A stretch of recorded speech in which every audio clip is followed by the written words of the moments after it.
ومن يطع الله ورسوله فقد فاز فوزا عظيما.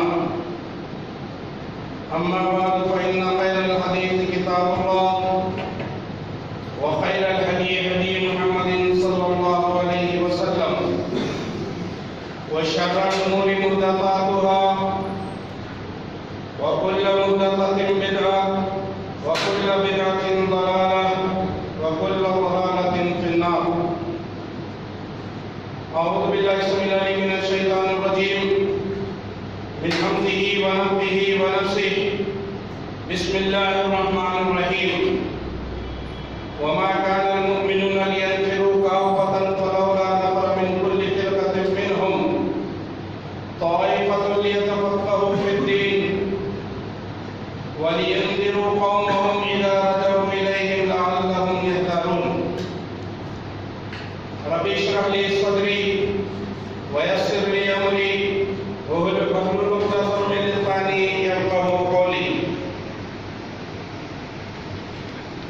سبحانك لا علم لنا إلا ما علمتنا إنك أنت العليم الحكيم. تمام قسم کی تعریفات، بڑھائی، کبریائی، حمد و ستائش مسلح مالک الملک کے لیے لائق اور زیبا ہے، جس نے جنات اور انسان کو محض اپنی بندگی اور اپنی عبادت کے لیے پیدا فرمایا. انسان کی زندگی کا مقصد حیات اور جنات کی پیدائش کا مقصد حیات صرف اور صرف یہی ہے کہ وہ بارگاہ رب العالمین میں آیا کریں، اسی کے آگے اپنی جمیل نیاز کو جھکایا کریں، اسی کے آگے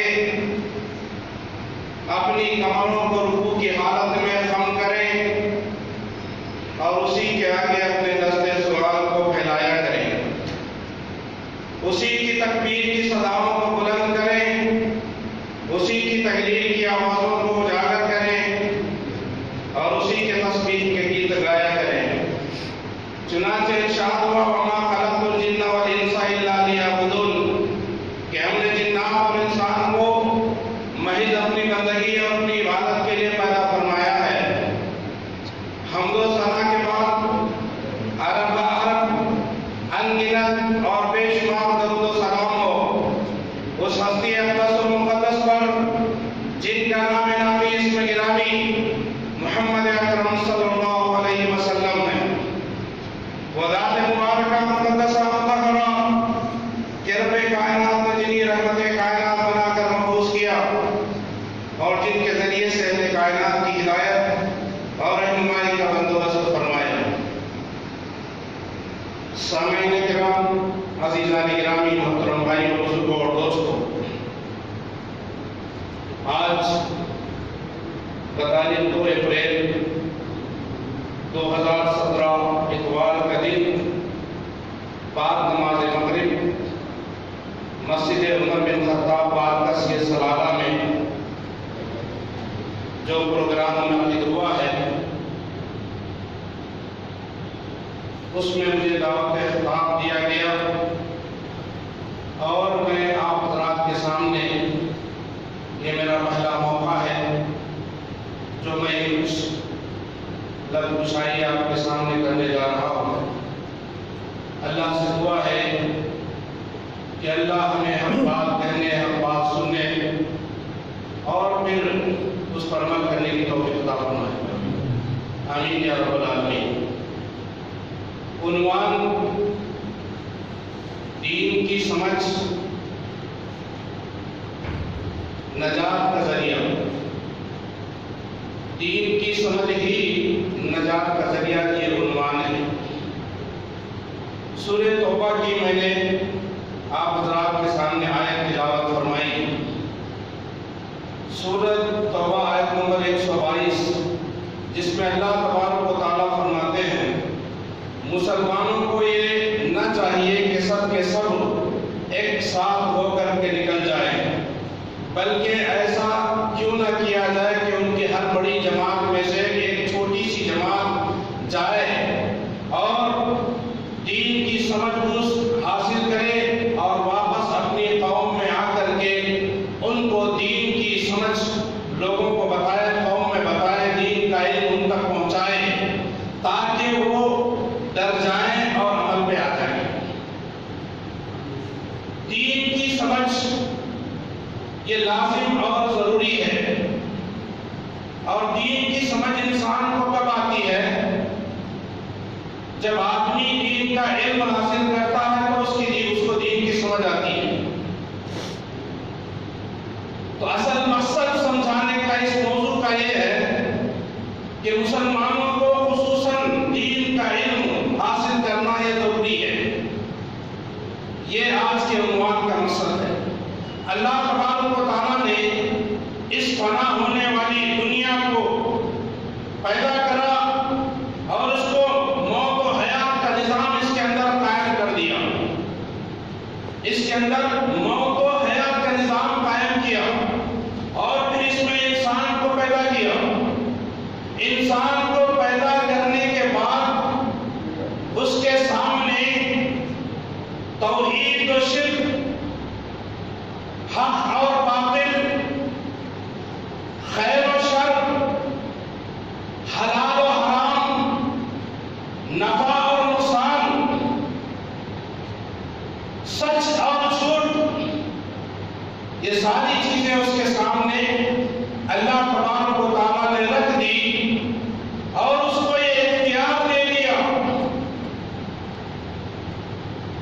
کہ جس کو چاہے تو قبول کر لے، چاہے توحید کو قبول کر لے، چاہے شرک کو قبول کر لے، چاہے حق کی پیروی کر لے یا باطل کے پیچھے پڑ جائے، یا خیر کی جو ہے دعوت لوگوں کو دے یا معاشرے کے اندر شر کو پھیلائے، حلال کو اختیار کرے یا حرام کو اختیار کرے، نفع والی بات لوگوں کو بتائے یا نقصان والی بات لوگوں کو بتائے، نفع حاصل کرنے کی کوشش کر لے یا نقصان حاصل کرنے کی کوشش کر لے، اللہ تبارک و تعالیٰ نے انسان کو اختیار دے دیا۔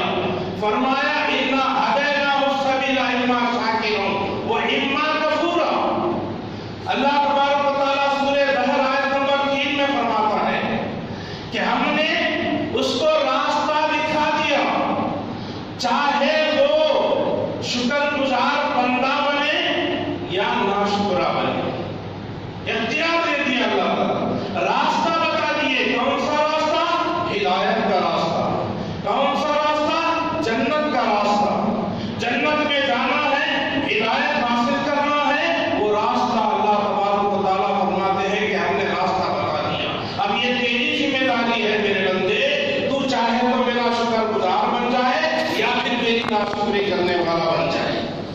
اسی طرح سے ایک اور جگہ اللہ تبارک و تعالیٰ فرمائے وَهَدَيْنَاهُ النَّجْدَيْنِ، ہم نے اس کو دونوں راستے بتا دیے۔ دونوں راستے کون سے؟ ہدایت کا بھی اور گمراہی کا بھی۔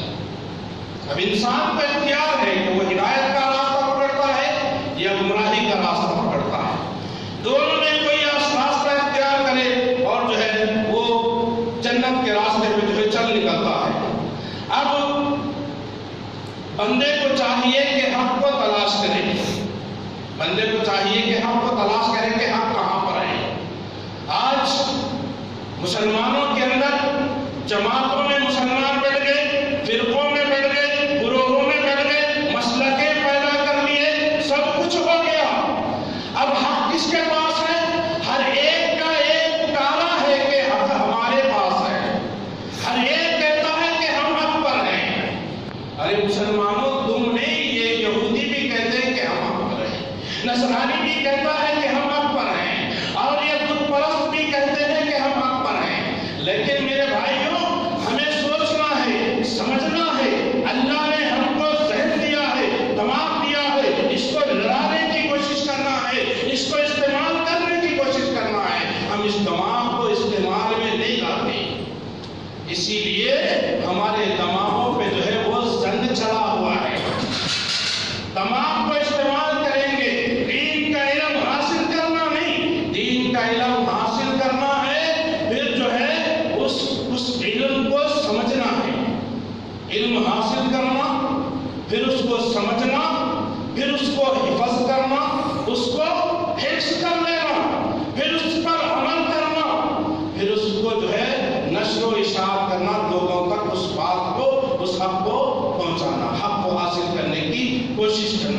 لہٰذا میرے بھائیوں، آپ انسان کو چاہیے کہ وہ اپنے حقیقی معبود کی پہچان کر لے، معبود برحق کو پہچانے کہ کون ہمارا معبود ہے، کون یہ کائنات کا خالق اور مالک ہے، کس نے زمین و آسمان کو پیدا کیا ہے، اس کا علم حاصل کرنا اور اس کی سمجھ بوجھ بھی حاصل کرنا کہ کس نے پیدا کیا اور ہم کس کے سامنے جھک رہے ہیں، کس نے ہمیں روزی روٹی دی اور ہم کس کا شکریہ ادا کر رہے ہیں، کس نے اللہ تبارک و تعالیٰ نے ہم کو جو ہے صحت عطا کی اور ہم کس کے سامنے جھک رہے ہیں، کس کو ہم معبود مان رہے ہیں۔ حقیقت میں معبود برحقیقی، معبود برحق اکیلا اللہ تبارک و تعالیٰ ہے، تو اس کا علم یعنی اللہ کی معرفت حاصل کرنا اور اللہ کے رسول کی معرفت حاصل کرنا اور اللہ کے بھیجے ہوئے اس دین اسلام کی معرفت حاصل کر کے اس کو سمجھنے کی کوشش کرنا۔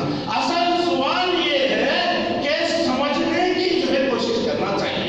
علم تو سب حاصل کرتے ہیں، مسلمانوں میں جتنے بھی گروہ ہیں سب علم حاصل کرتے ہیں، لیکن سمجھ بوجھ یہ سب کے پاس نہیں۔ اصل چیز سمجھ ہے، دین کی سمجھ ہے، دین کا فہم ہے۔ آپ قرآن کو صحیح انداز میں سمجھیں گے، صحیح طور پہ سمجھیں گے تو آپ کو ہدایت ملے گی۔ اس راستے سے آپ چل نکلیں گے جس راستے کا ذکر اللہ تبارک و تعالیٰ نے فرمایا کہ ہم نے تم کو راستہ دکھا دیا ہے۔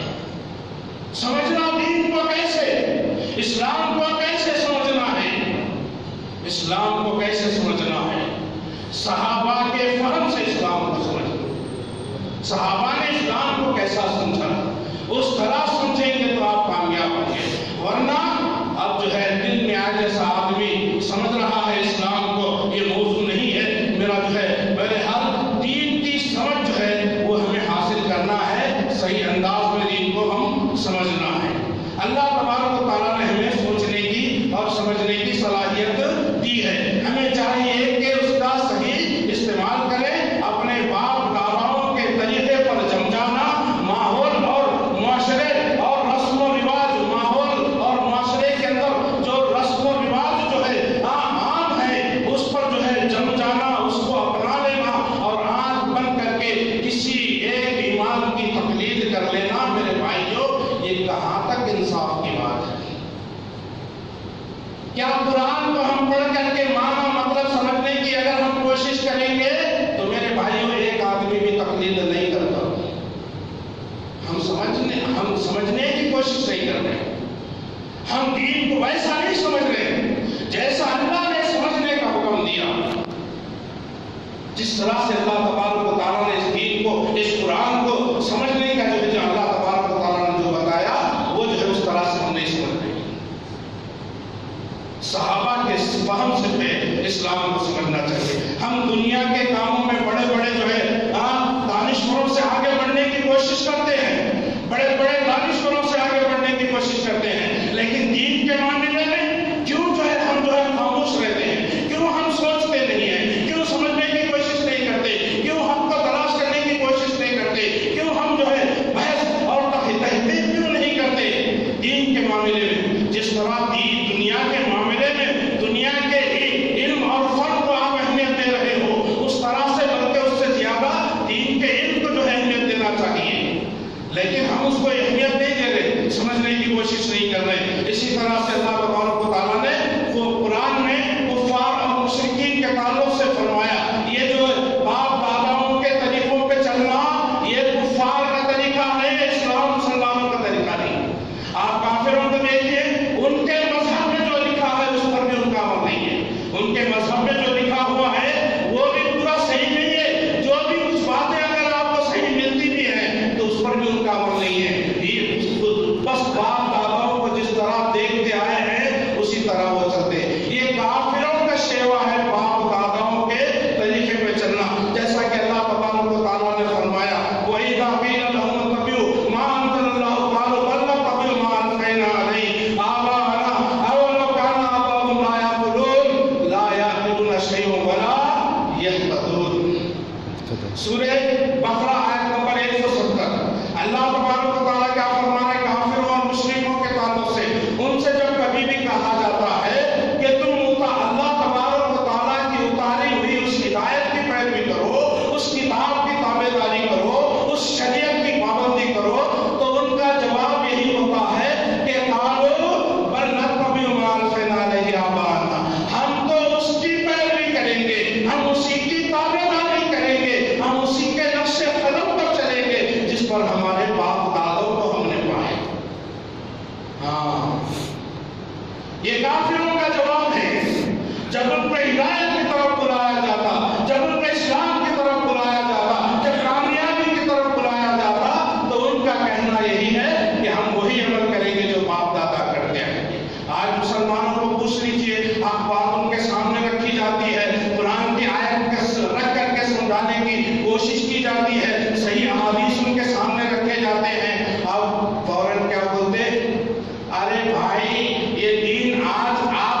بنی آدم خطاؤن، ہر انسان خطا کار ہے۔ اللہ کے نبی کا فرمان، بہترین خطا کار وہ ہے جو توبہ کرے۔ غلطی ہو سکتی ہے، آپ اس غلطی کو لے کر کے ہمیشہ زندگی پوری اس غلطی پہ آپ عمل کریں گے، یہ جو ہے آپ کے لیے جو ہے ناکامی کی بات ہے۔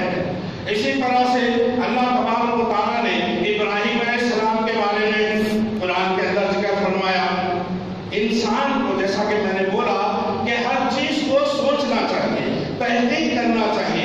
آپ کے سامنے دو باتیں رکھی جاتی ہیں، چار قسم سے دین کو سمجھایا جاتا ہے، یہ آپ کی ذمہ داری ہے، ہر آدمی کی ذمہ داری ہے کہ چاروں چار طریقے سے اسلام کو پیش کر رہے ہیں، تو ان چاروں میں صحیح کون ہے، حق کس کے پاس ہے؟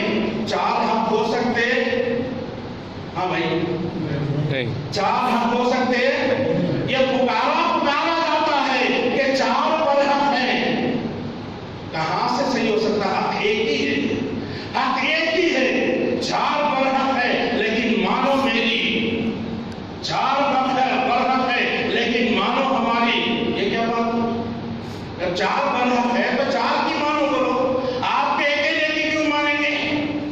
تو یہ دین کی سمجھ اس کے پاس نہیں ہے جو یہ کہتا ہے کہ چار پر حق ہے، چار پر حق ہے، تین حق کو گولی مارو، ایک حق کو پکڑ لو، یہ غلط بات ہے نا بھائی، دین کی سمجھ اس کے پاس نہیں ہے، اسی لیے وہ اس طرح کی بات کرتا ہے۔ ابراہیم علیہ السلام کے بارے میں کیا ہے؟ اللہ تبارک و تعالیٰ نے فرمایا قد کانت لکم اسوۃ حسنہ فی ابراہیم والذین معہ، تمہارے لیے مسلمانوں ابراہیم علیہ السلام میں بہترین نمونہ ہے اور ان کے ساتھ والوں میں بہترین نمونہ ہے۔ ابراہیم علیہ السلام دیکھیے سنے شعور کو جب بھی پہنچے، جب سنے شعور کو پہنچے اس کے فوری بعد انہوں نے اپنے رب کی تلاش میں نکل گئے، اپنے رب کو تلاش کرنا شروع کر دیا، خاموش نہیں بیٹھے، سمجھنے کی کوشش انہوں نے کی۔ کیا اللہ تبارک و تعالیٰ فرماتے ہیں سورہ انعام کی آیت نمبر 76، 77، 78 اور 79 پڑھ لیجئے، اس میں اللہ تبارک و تعالیٰ فرمائے فَلَمَّا جَنَّ عَلَيْهِ اللَّيْلَ رَأَىٰ كَوْكَبًا قَالَ هَٰذَا رَبِّي فَلَمَّا أَفَلَ قَالَ لَا أُحِبُّ الْآفِلِينَ، جب رات کی تاریکی آئی تو انہوں نے آسمان پہ ستارے کو دیکھا اور کہا کہ یہ میرا رب ہے۔ جب وہ ستارہ ڈوب گیا، غروب ہو گیا، تو ابراہیم علیہ السلام کہنے لگے میں ڈوبنے والوں سے محبت نہیں رکھتا، ڈوبنے والوں سے محبت نہیں رکھتا، دیکھیے یہ رب کی تلاش کر رہے ہیں، یہ ان کو بتایا نہیں گیا، رب کی تلاش کر رہے ہیں۔ فَلَمَّا رَأَى الْقَمَرَ بَازِغًا قَالَ هَٰذَا رَبِّي فَلَمَّا أَفَلَ قَالَ لَئِن لَّمْ يَهْدِنِي رَبِّي لَأَكُونَنَّ مِنَ الْقَوْمِ الضَّالِّينَ۔